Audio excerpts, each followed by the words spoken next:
বিসমিল্লাহির রহমানির রহিম।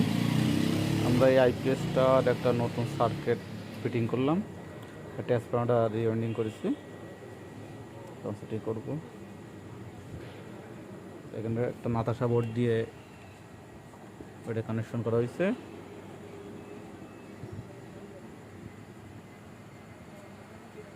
এটা একটা সাইন ওয়েভের ট্রান্সফরমার ছিল, আপনার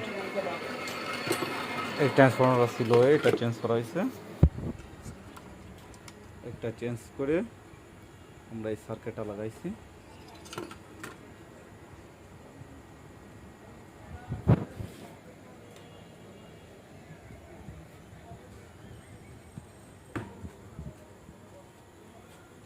তারপর আমরা এখন এই আইপিএসটা রিপেয়ারিং করবো। এই আইপিএসটার এসি হচ্ছে না, চার্জিংয়ের সমস্যা।